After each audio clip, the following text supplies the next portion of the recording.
Now, America's Grand Canyon is one of the wonders of the world, but in motorhome terms, the Haymarket Grand Canyon isn't far behind, especially when it's based on a Mercedes base vehicle. Ladies and gentlemen, I give you the Haymarket Grand Canyon S. Being a German-built van, don't expect to see the sliding door on the UK near side. It's actually on the off side. And this distinctive bulge at the rear of the van is to accommodate the double bed at the back, but more about that later. A rather nice touch on the base vehicle is the way that the badge moves away with the door. But the real scene-stealing aspect of this vehicle is that it's the first Mercedes-based camper van with a pop-top. Just look at that. Now, even without the pop-top raise, there's plenty of internal headroom in this van, especially for a 6-footer like me. Walking in, the first thing you notice is the very comfortable dinette area, and the forward-facing seats actually have 2 seat belts, making 4 in total. So this is a genuine sleeps for and travels for van. Other features of note in the dinette area include 12-volt and main socket connections on the wall, and the table. It's the folding leaf variety. There are a couple of extendy bits that you pull forward, and then you just lower it down like that for a really flat surface, and it brings all the seated people into play.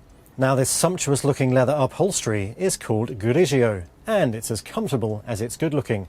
And check out the Hymer logo in the headrest. And still at the front is the habitation control panel, easily accessed if you're standing up or sitting down in the cab seats. Our test van has Mercedes 7G automatic transmission, and it's a 2.2 litre engine producing 163 bhp.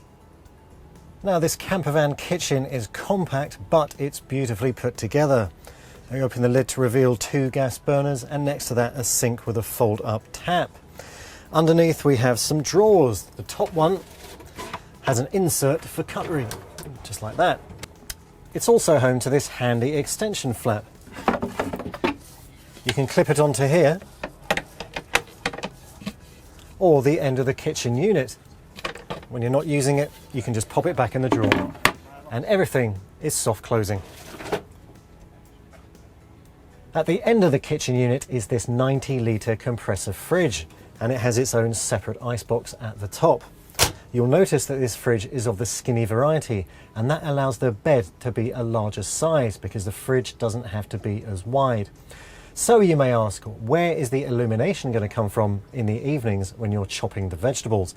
Quite simple. Up here, you just press this, and hey presto, loads of light on the situation.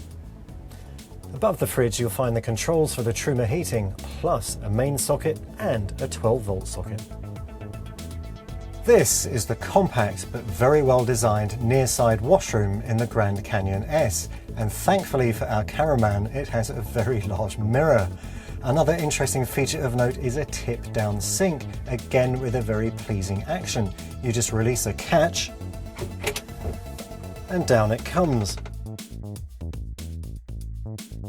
And the tap swings out so you can wash yourself down. And of course, if you want something a bit more involved, then the tap is also the shower head. Other washroom features include this bench loo, plus a duckboard to put your feet on. Just remember to lift it out of the way when you're showering. Now, there's plenty of storage space here at the rear of the van, whether it's in the 4 overhead lockers, the cupboards under these units, or basically just using the floor.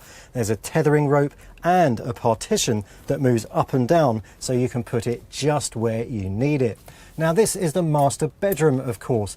To convert it into a sleeping space, you drop the mattress base down, and you'll notice it has Froley springs for maximum comfort.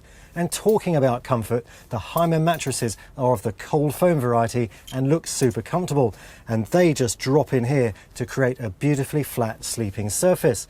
Now, earlier on we mentioned the bulge in the side of the van. What was that all about, you may be asking? Simple, to increase the length of the transverse bed. Access to the pop-top is via this 2-piece aluminium ladder, and the pop-top itself is very easy to raise and lower. The engineering does all the work for you. And when you're up there, you'll find a super comfortable large double bed, plus some handy ventilation from the zip-down panels at the front and on the offside. This Haymarket Grand Canyon S will cost you £72,037 on the road. It's 5.93 metres long and it has an MTPLM of 3,500 kilograms, so anyone can drive it on a standard car licence. Now I know what you're thinking. You can buy a brand new camper van for around half this price. But there are two important things to note. It won't be based on a Mercedes Sprinter and the conversion won't be by Hymer. The fit out on this van has to be seen to be believed. The design, execution and materials are all top drawer. And if you think I'm over egging this point, then get yourself down to a Haymarket dealer to see for yourself.